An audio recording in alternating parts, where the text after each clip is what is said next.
Varun is basically an observer, Varun is vigilance, Varun is दृष्टा, Varun is a दृष्टा with more than 1000 eyes.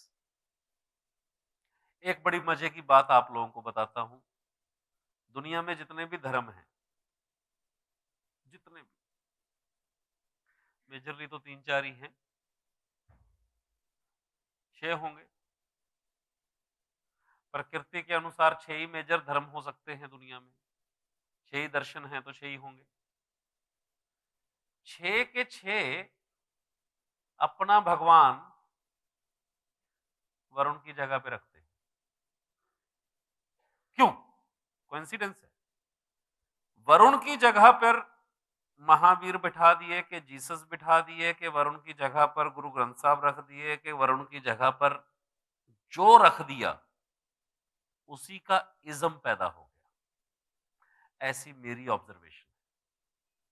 Hanuman ji को याद किया, 2 मिनट लेट हो गए तो माता बुला ली, माता लेट हुई तो तीसरा बुला लिया, चौथा बुला लिया, आया कोई भी नहीं। तो मैंने सुना है कि वो स्वर्ग सिधार गया। ऊपर जाके उसने सबसे पूछा कि भाई मैंने तो सबको याद किया।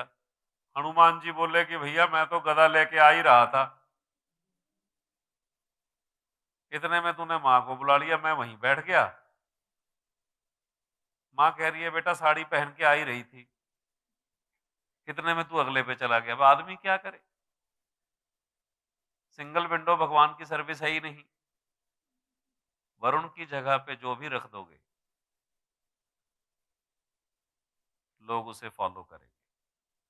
वरुण के लेफ्ट और राइट, वरुण के जो ट्रेट्स हैं इसके लेफ्ट और राइट असुर और पुष्पदंत है। मैंने पहले भी कई बार कहा कि किसी भी देवता के दोनों तरफ जो देवता हैं वो उसे बनाते हैं, तो दृष्टा कैसे बने? पुष्पदंत इज गुरु। गुरु कौन होता है? गुरु वो होता है जो पुरुष और प्रकृति का ज्ञान देता है। पुरुष और प्रकृति का ज्ञान से क्या होता है? पुरुष है ताल और प्रकृति है स्वर, जो इस ड्युअलिटी का ज्ञान देता है, जो प्रकृति के 3 गुणों का ज्ञान देता है, जो तुम्हें तुम्हारी ग्रेविटी से जोड़ देता है, तुम्हारी तुमसे पहचान करवा के, जो तुम्हें ग्रेविटी देता है, जो तुम्हें गुरुत्व देता है, उसे गुरु कहते हैं। पुष्पदंत है गुरु, उस्ताद, ग्रामेरियन। पुष्पदंत है जो नियम बनाता है। पुष्पदंत के देवता कहे गए हैं बृहस्पति। कहां पर? नक्षत्रों में। पुष्प पुष्य पुष्य नक्षत्र जो है, पुष्य नक्षत्र यही पुष्पदंत है, जिसको बड़ा शुभ मानते हैं। तो गुरु पुख्य योग को बड़ा शुभ मानते हैं। कई लोगों को बड़ा ही फैसिनेशन होता है, गुरु पुख्य योग है, गुरु पुख्य योग है। मेरे 1-2 क्लाइंट थे, वो बड़े बावड़े से रहते थे, गुरु पुख्य योग है तो ये करना है, गुरु पुष्य योग है। अब पढ़ा के रखते हैं, बहुत सारे बाबे लोगों को पता तो है नहीं करना क्या है, उनको ये भी नहीं पता गुरु क्या, पुष्य क्या। यहां से निकलने के बाद किसी से पूछ लेना ये पुष्य क्या है, तो बोलेंगे एक नक्षत्र है। तो क्या महत्व है इसका? इस नक्षत्र में पैदा हुआ व्यक्ति को सहज समझ होती है प्रकृति के रहस्यों की। और इसके अधीष्ट देव गुरु ना होकर बृहस्पति हैं, और बृहस्पति जुपिटर नहीं है। बृहस्पति देवताओं के पुरोहित कहे गए हैं, जो किसी भी रिचुअल की गाइडलाइंस को सेट करते, विशेषकर मंत्र उच्चारण करने की विद्या बृहस्पति देते हैं। इंद्र के जो गाइड हैं, वरुण के जो गाइड हैं, वो बृहस्पति हैं वेदों में। पुष्पदंत का वर्णन भारतीय साहित्य में कथा सरित सागर की कहानी शुरू होते ही शिव के अटेंडी के रूप में आता है और वो कथा कुछ इस प्रकार से है कि पार्वती ने शिव जी को कहा कि मुझे कोई कहानी सुनाओ और वो कहानी ऐसी होनी चाहिए जो कभी किसी ने सुनी ना हो। तो शिव पार्वती को कहानी सुनाने लगे। जब शिव पार्वती को कहानी सुनाने लगे तो उनके अटेंडी पुष्पदंत ने छुपकर वह कहानी सुनी और पुष्पदंत ने वह कहानी जाके अपनी पत्नी को सुनाई वर्बेटम, और उनकी पत्नी ने वह कहानी पार्वती को सुनाई। तो पार्वती की और शिवजी की जूत बजाई हो गई। मियां बीवी हैं तो यार यही एक नेचुरल चीज होती है ना मियां बीवी में। तो जूत बजाई हुई तो शिव ने देख लिया तीसरे नेत्र से।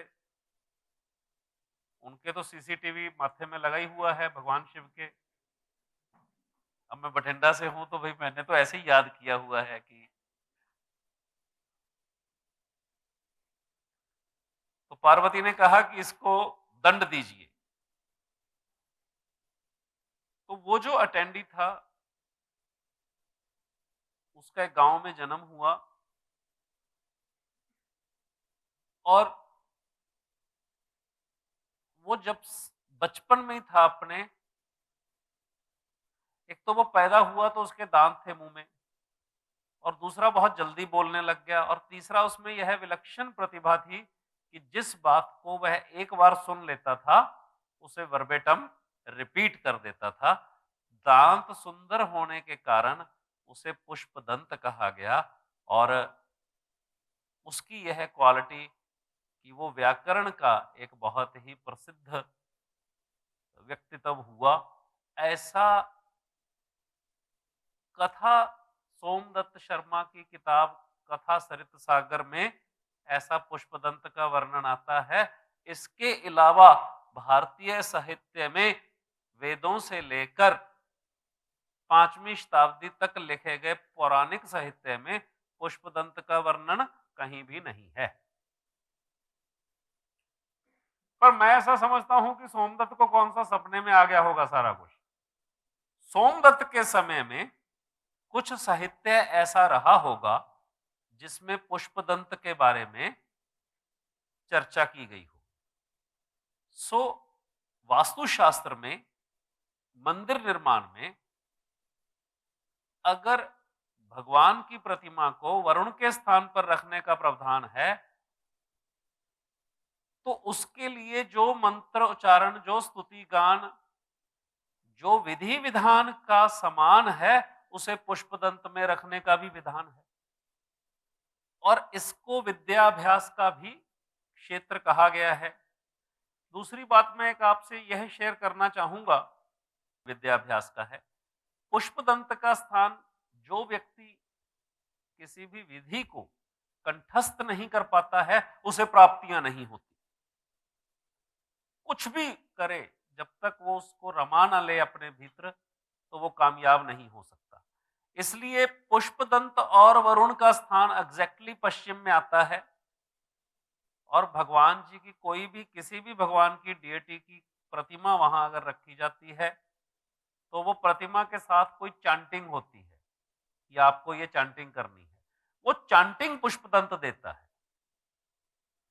इससे एक ऐसा प्रभाव पैदा होता है कि व्यक्ति को लगता है कि जो बुद्ध यहां रखे हुए हैं इनकी वजह से मुझे ऐसा रिजल्ट मिल रहा है और मुझे ऐसा लगता है कि वहां कुछ भी रख देंगे तो उसको वह रिजल्ट मिलेगा। परंतु जैसे एक एक्सपेरिमेंट्स किए गए कि मुर्गी के अंडे से अगर बच्चे निकले, चूजे निकले तो उनके आगे गुब्बारा रख दिया तो उन्होंने उसी को मां मान लिया। तो ठीक उसी प्रकार से यह वरुण के स्थान पर जो भगवान जी रखे हैं, आदमी ने वहां खड़े होके पश्चिम दिशा में मुंह करके पश्चिम में रखी हुई उस मूर्ति के आगे जो प्रार्थना करी, उसकी जो मान्यता थी, उसको जब कुछ मिला, उसको कुछ प्राप्ति हुई, तो उसने उसी को अपना भगवान मान लिया। तो एक फैक्ट्री में क्या चीज हो, यहां पर वरुण के स्थान पर जिसको फॉलो करते हुए फैक्ट्री सफल हो सकती है, मैं यूजली जो सुपरवाइजर होते हैं प्रोडक्शन के, मैं उनको यहां बिठाता हूं, क्योंकि उनका काम ही सुपरविजन और ऑब्जर्वेशन होता है, और उसकी ऑब्जर्वेशन को कोई फॉलो करके वर्कर्स काम कर सकें, वो करते ही हैं। कारण एक दैवी प्रभाव है, एक डिवाइन कोई इफेक्ट होता है यहां बैठे व्यक्ति का, कि लोग उसे फॉलो करते हैं।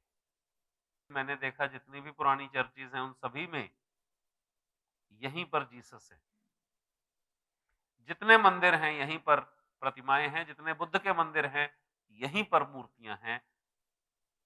प्रोफेशनली, टेक्निकली डिजाइंड टेम्पल्स में और वर्शिप प्लेसेस में।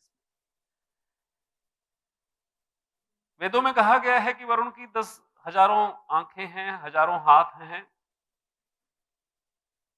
जब वरुण डिस्टर्ब होते हैं तो व्यक्ति से वो ऑब्जर्वेशन छूट जाती है जो फिर ईडी या सीबीआई वाले आके याद करवाते हैं। वरुण को आंख भी कहा गया है इजिप्शियन लिटरेचर में। तो पिरामिड के ऊपर यानी अपेक्स, पिरामिड यानी अपेक्स रिप्रेजेंटिंग अपेक्स, उसके ऊपर एक आंख बनाते हैं इजिप्ट में, और वही आंख अमेरिका में डॉलर के ऊपर छपी हुई है, और अमेरिका में उसे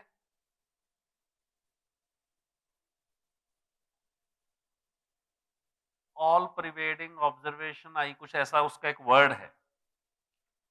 तो अमेरिका में कोई भी व्यक्ति, देखिए उन्होंने कैसे उसको थॉट को प्रसारित किया।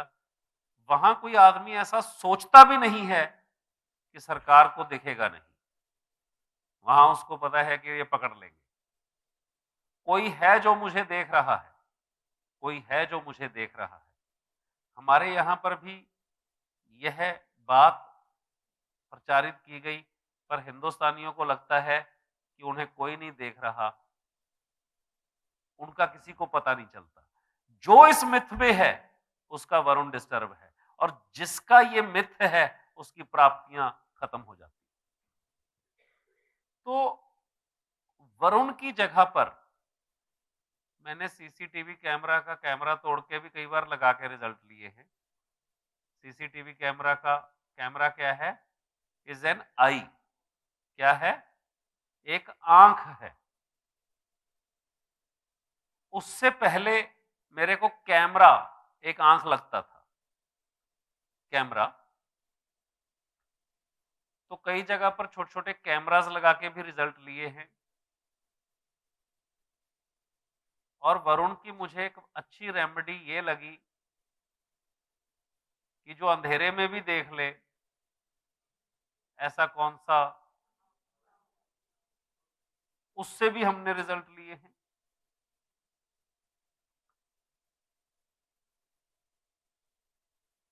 तो वरुण जब डिस्टर्ब होता है तो विजिलेंस डिपार्टमेंट्स एक्टिवेट हो जाते हैं, और आदमी की विजिलेंस नेग्लिजेंस हो जाती है।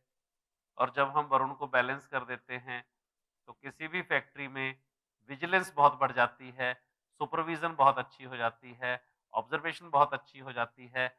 उस वजह से प्राप्तियां बढ़ जाती हैं। वरुण के एक तरफ है असुर, एक तरफ है शोष। एक तरफ है पुष्पदंत, एक तरफ है सुग्रीव। वास्तव में वरुण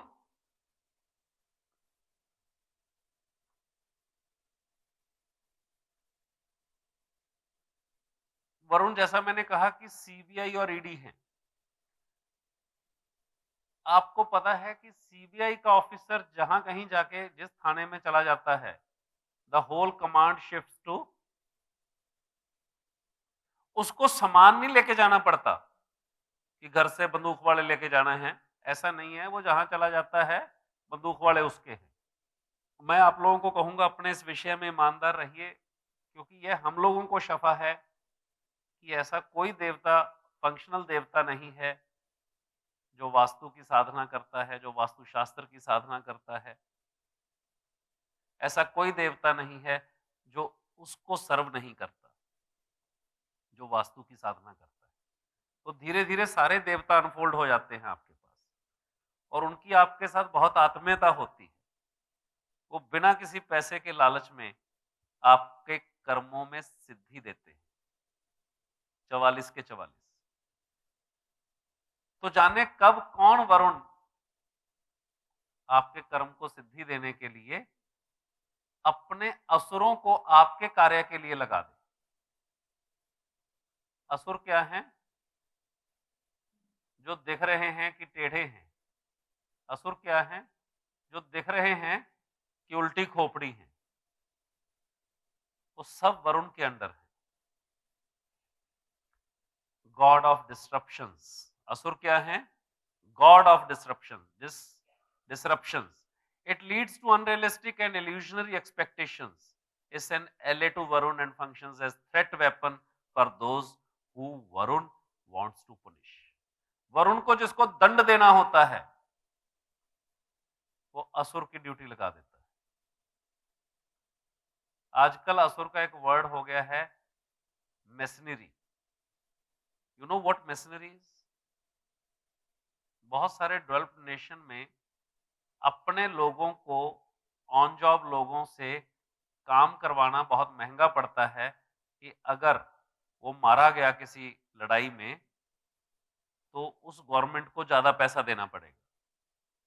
तो वो लोग क्या करते हैं, दूसरे देशों में सेम ट्रेनिंग देते हैं क्रिमिनल्स को और पैसा देते हैं, और उनसे वही काम करवाते हैं जो इंटेलिजेंस या आर्मी को करने होते हैं, पर वो बहुत सस्ते दामों में कर देते हैं। वो असुर कैटेगरी में हैं, क्योंकि उनको कोई मतलब नहीं है राइट और wrong, they have to just perform their function. So if balanced, a person is protected from illusions and fantasies. If imbalanced, it causes unrealistic goals responsible for making losses. आदमी का दिमाग कहीं का कहीं हो जाता है, असुरी बुद्धि हो जाती है। हम ये कर देंगे, हम वो कर देंगे, हम ऐसा कर देंगे, दिमाग खराब हो गया, असुर घुस गए बुद्धि में।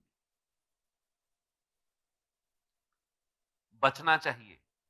मैं किसी भी क्लाइंट के यहां जाके सबसे पहला काम असुर को बैलेंस करने का करता हूं कि इसकी बुद्धि जो है मेरे से वो बात करे जो इसके बस की है, मेरे से कोई ऐसा काम ना करवा ले किसी से ना संभले। क्योंकि असुर क्या देते हैं? अनरियलिस्टिक चीजों को देते हैं। असुर के लिए बैलेंस करने के लिए सिंपली वरुण को बैलेंस कर देने भर से असुर बैलेंस हो जाते हैं, और असुर तब भी बैलेंस हो जाते हैं जब उसमें कोई सुर लगा दिया जाए। व्हाट इज सुर? कुछ भी चीज जो अपने परफेक्ट प्रोपोर्शन में हो। अब ये परफेक्ट प्रोपोर्शन की बात कहां से आई? बहुत सारी चीजें हैं। एक स्केल भर गाड़ देने से जमीन में असुर शांत किए जा सकते हैं। स्केल समझते हैं ना? स्केल मार्क्ड होती है ना? इसके अलावा मेरा ऐसा अनुभव है कि इवन शंख भी यहां गाड़ देने से रिजल्ट मिलते हैं। शंख, क्योंकि उसमें गोल्डन रेशो प्रोपोर्शन में शंख होता है, नेचुरली बना हुआ। अगर उसको ऐसे बीच में से काट देंगे तो उसमें गोल्डन रेशो प्रोपोर्शन होता है। एक सादा नियम है, एक स्केल को, छोटी सी स्केल ले लीजिए, असुर की जगह में गाड़ दीजिए, तो वो शांत रहेगा, क्योंकि वो स्केल में आ जाएगा।